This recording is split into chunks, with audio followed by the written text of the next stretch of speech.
I'm not ready for this one. It's time for the 2024 Oscars picks and predictions, the stuff I want to win and the stuff that I think is going to win.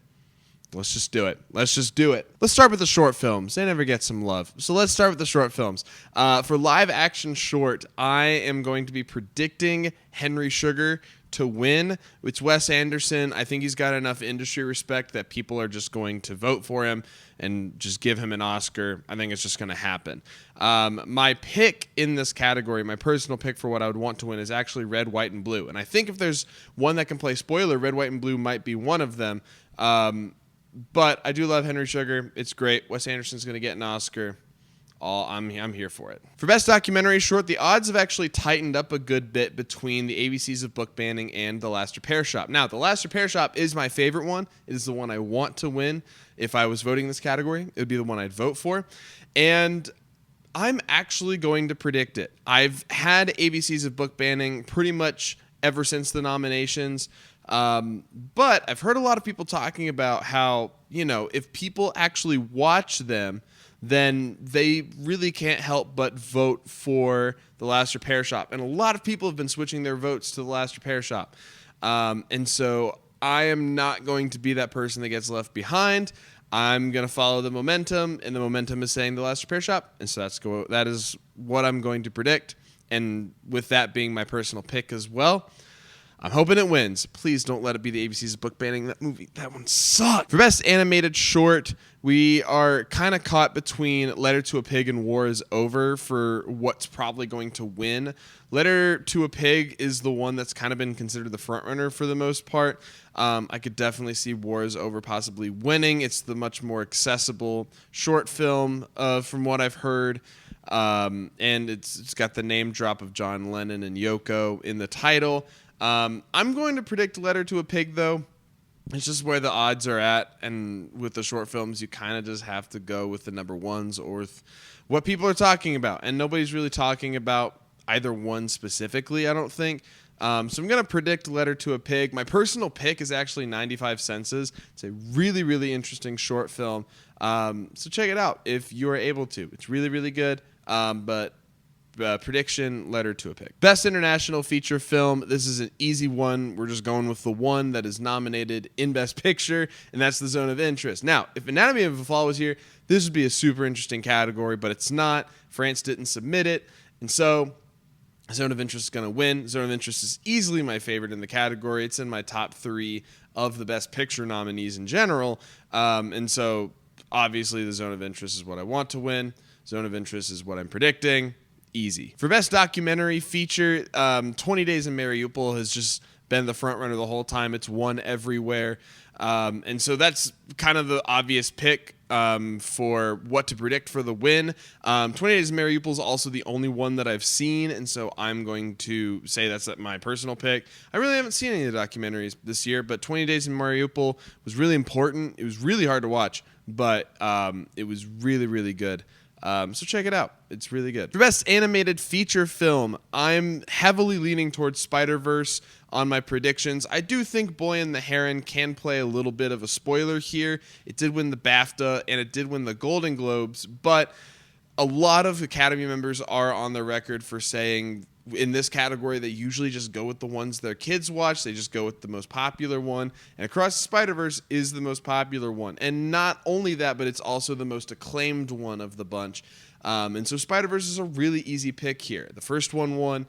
The second one, people called it even better than the first one. And so I think this is a pretty clear-cut win for Across the Spider-Verse, but I would be shocked if Boy and the Heron played spoiler, but I'd kind of see it coming a little bit.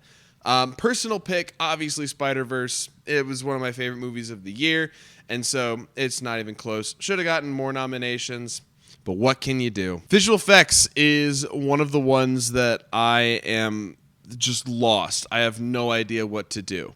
The battle is basically The Creator versus Godzilla -1 for the win. And I am actually going to go with The Creator. I know a lot of people are predicting Godzilla -1, mentioning the general love for the movie, which is very true. But I'm sticking with The Creator because it has a lot of those same kind of narrative beats. for why Godzilla should win, in that they are doing a lot with a smaller budget. But the creator also adds to the world building, and something that the visual effects Oscar usually goes to are the ones that actually use the effects really well. Not just what has the most impressive visual effects, but how do they use it. And the creator, they really use the visual effects for the world building. They use them for the emotion of the characters, and they really pull you into the story. Whereas Godzilla Minus One, it's very, very impressive, but it's more so just, wow, look at this really accurate Godzilla and town destruction that we did with a small budget. They usually just don't go for the monster movie kind of pick. And so I'm going to go with the creator. It's also my personal pick. I love the creator. I love the visual effects. They're brilliant. There's like a 20-minute little breakdown with director Gareth Edwards that Corridor Digital did. So check out that video. It's incredible. It made me go rewatch the movie immediately. Phenomenal movie. I hope the creator wins. I'm predicting it. It's my personal pick. We'll see if this goes dead wrong. Best sound, we have another one that's actually a pretty close race, Oppenheimer versus The Zone of Interest. I am actually going to predict Oppenheimer for this. Again, a lot of people are switching their votes. A lot of people going with The Zone of Interest, especially after the BAFTA win. But I think Oppenheimer just has it. Oppenheimer won both the sound mixing and the sound editors Guild Awards. And so for me, it's hard to go against that. It's hard to go against the Guild love for Oppenheimer. And so I'm going to go for it. And Oppenheimer is actually my personal pick as well. As much as I love The Zone of Interest, when I really sat and thought of these two movies and which one really used sound the best, not only did Oppenheimer have the really impressive sound mixing with the bomb and with the music and stuff like that, but I also think about the Trinity sequence right when the bomb goes off, where it kind of goes silent, and then also the scene where he's giving his speech in the little gymnasium. That scene has some of the best sound design I've ever heard. I'm getting chills just thinking about it. But the way that sound is crafted and it puts you in the perspective of the character, it's just really, really impressive. And so I think, especially with Oppenheimer being the critically acclaimed one, the clear favorite for a lot of awards, I think a lot of people are just going to check down to Oppenheimer for this award. So Oppenheimer, pick, and prediction. For Best Original Song, this is a pretty easy one. Pick and prediction, What Was I Made For? From Barbie. It's won a lot of places. It won Song of the Year at the Grammys. I mean, come on. For Best Original Score, another really easy one. Pick and prediction, Oppenheimer. Literally one of the best film scores I've heard in years. There's no arguing with it. It's good, really good, and it's going to win an Oscar. Congrats, Ludwig Göransson. All right, next we're going to talk about a couple of Barbie versus Poor Things categories. We're going to start with production design, and production design has gotten really interesting in the last week. For most of the season, it's been Barbie as the front runner. But something interesting happened earlier this week, and that was Poor Things beat Barbie at the Guild Awards, at the Art Directors Guild Awards.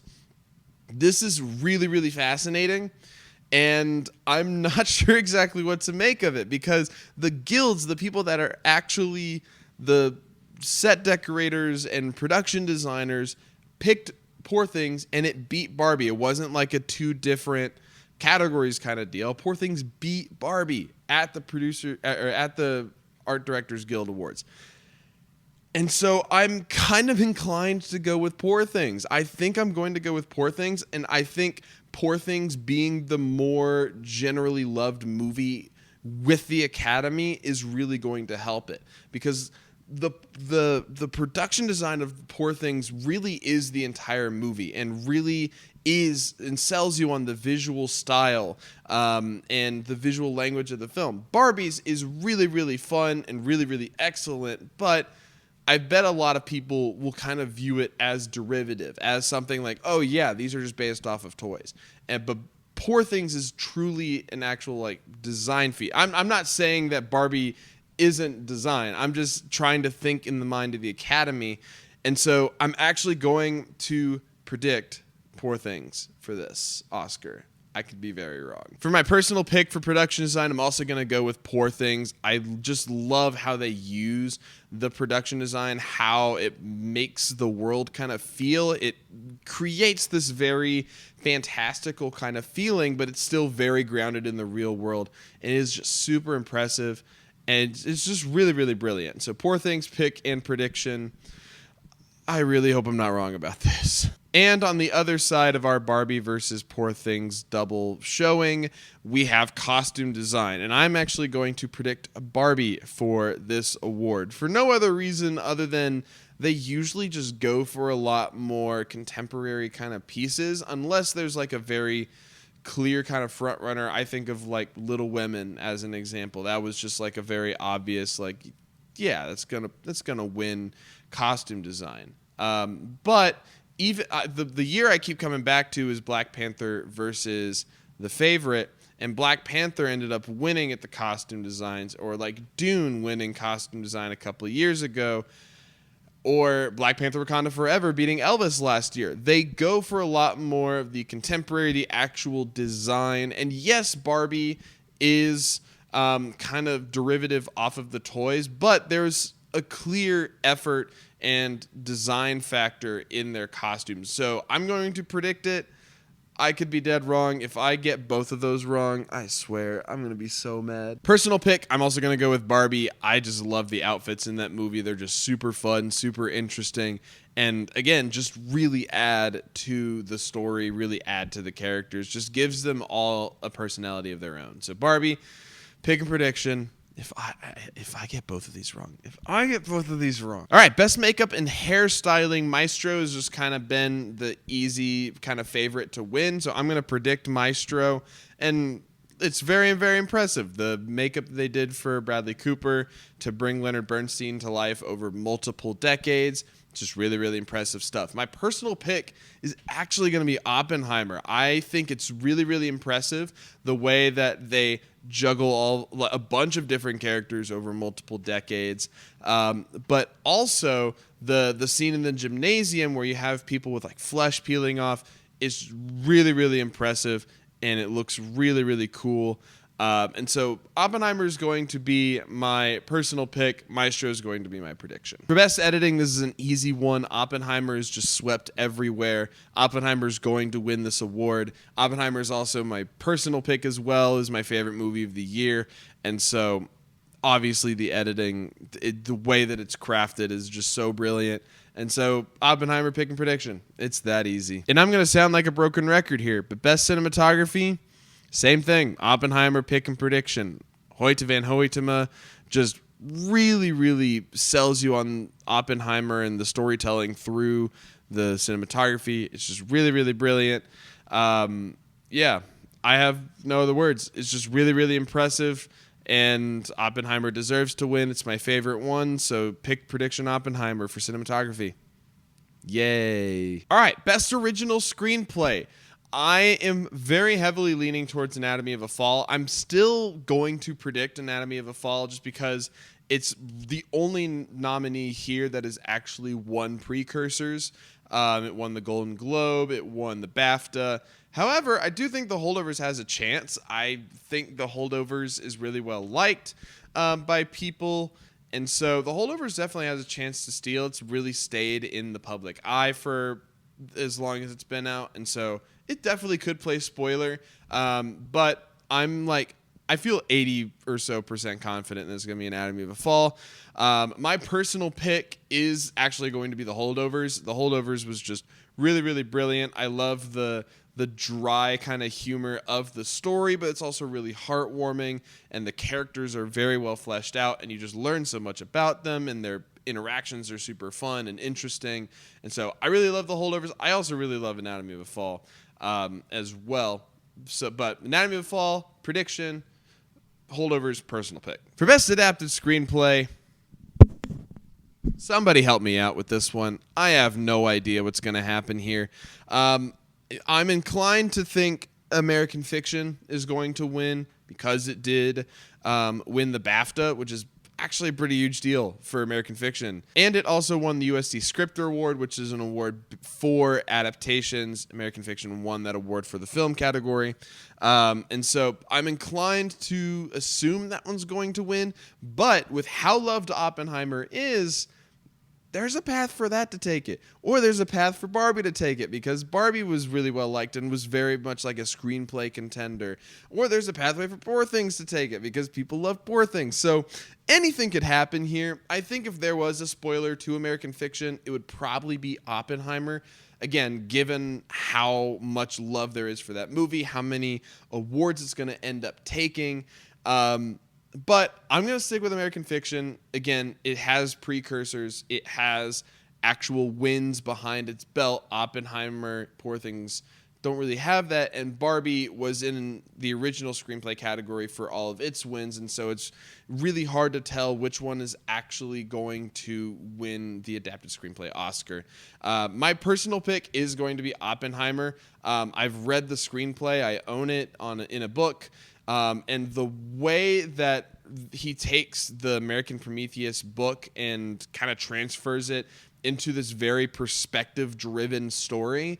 The screenplay is mostly written in the first person from Oppenheimer's perspective. And it's a really interesting concept. It's a really interesting way to apply the story of Oppenheimer and to really translate it to the screen. So Oppenheimer's my personal pick, but American Fiction is going to be my official prediction. For Best Supporting Actress, this is about as locked as it can get. Da'Vine Joy Randolph has swept everywhere. She is going to win, one of the biggest locks of the night, and it's not even funny. She's so good in the movie. She's my personal pick as well.